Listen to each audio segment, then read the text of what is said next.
Bismillahirrahmanirrahim. This is Abdul Qadir Qureshi. I am working assistant professor in Government College, Prittabad, Hyderabad. बेटा हमारा ये first lecture biology का introduction है, intro की। बेटा इसमें हम ये मुख्तलिफ चैप्टर्स हमारे बुक में जो मौजूद है उसका इंट्रोडक्शन हम पढ़ेंगे। Your name of the first chapter क्या है बेटा? होम्योस्टेसिस। होम्योस्टेसिस क्या है? Maintenance of internal environment in certain limit, that is called homeostasis.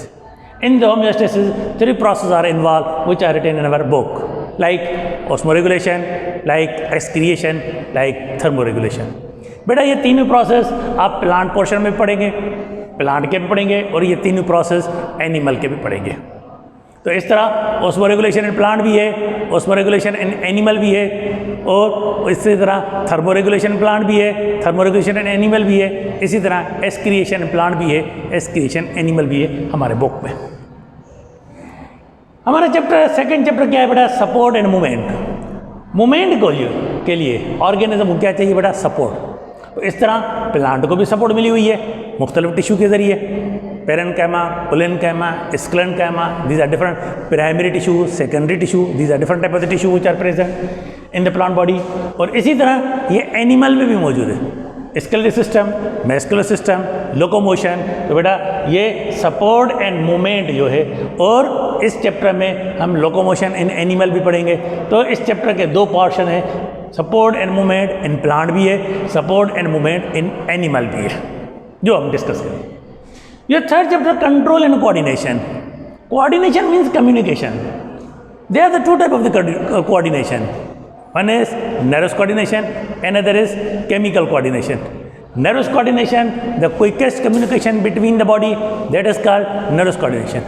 The slowest coordination, the coordination takes place through the hormone, that is called chemical coordination. Plant में क्या होता है बेटा? Chemical coordination. और animal में chemical coordination भी है और नर्वस कोऑर्डिनेशन में। इसी तरह हम इस चैप्टर को भी 2 पोर्शन में जो है, प्लांट पोर्शन भी आता है, एनिमल पोर्शन बॉटनी में भी आता है, जूलॉजी में भी आता है। यह chapter number 4, what is reproduction. Reproduction है क्या? Ability of organism to produce young ones for continue their generation, that is called reproduction. इसके भी 2 पोर्शन है, रिप्रोडक्शन इन प्लांट भी है, रिप्रोडक्शन इन एनिमल भी है। Your chapter number 5, growth and the development. The increasing of the size, weight, volume, shape, structure, that is called growth. Development, the progressive changes takes place from the zygote toward the adult, that is called development.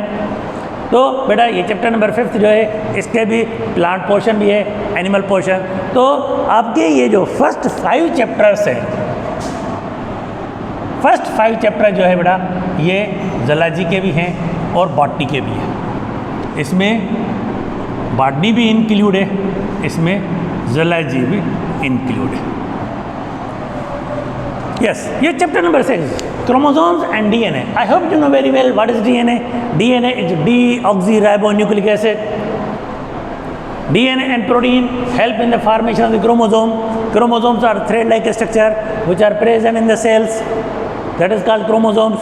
अब इस chapter में आप structure of the DNA पढ़ेंगे, इस chapter में आप chromosome पढ़ेंगे, इस चैप्टर में क्रोमोसोम की डीएनए की डिस्कवरी पढ़ेंगे।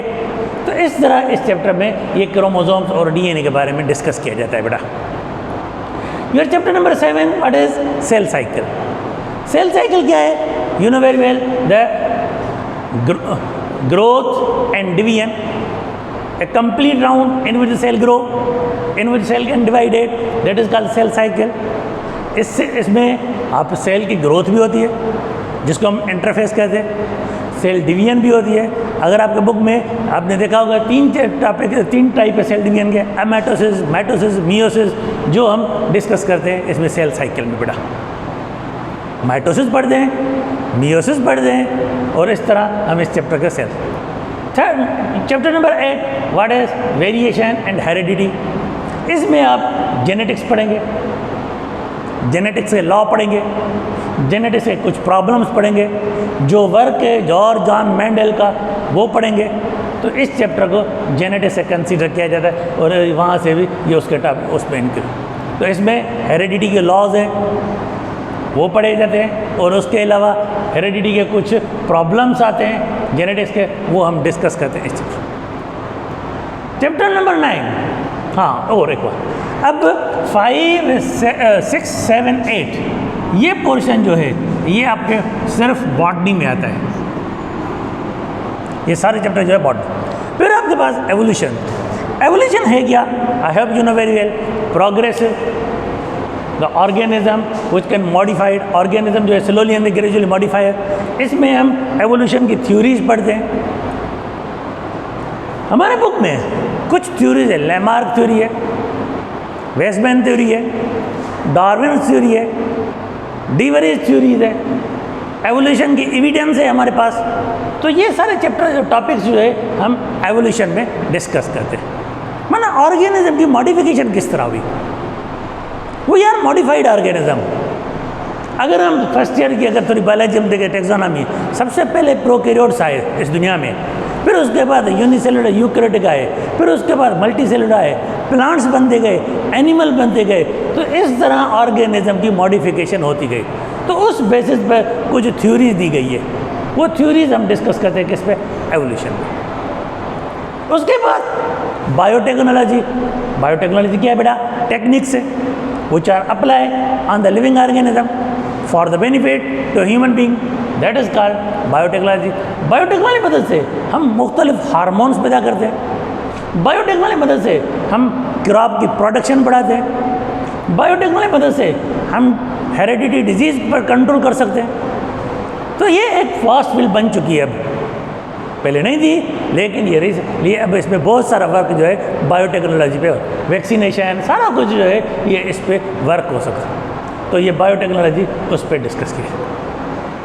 तो बेटा एवोल्यूशन और बायोटेक्नोलॉजी ये चैप्टर जो है ये हमारे किस में आते हैं? ज़ूलॉजी में आते हैं। Ecosystem. I hope you know very well what is ecosystem. The relationship between the living thing and their environment, that is called ecosystem.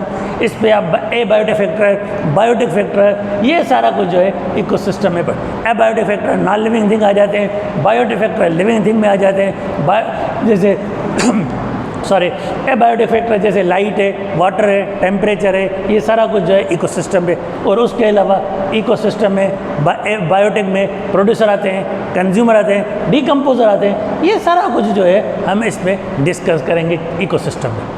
फिर उसके बाद आपके बुक में कुछ मेजर इकोसिस्टम है, some major ecosystem. I hope you know there are two main ecosystem, aquatic and the terrestrial. Aquatic के फिर दो है, fresh water ecosystem and marine water ecosystem.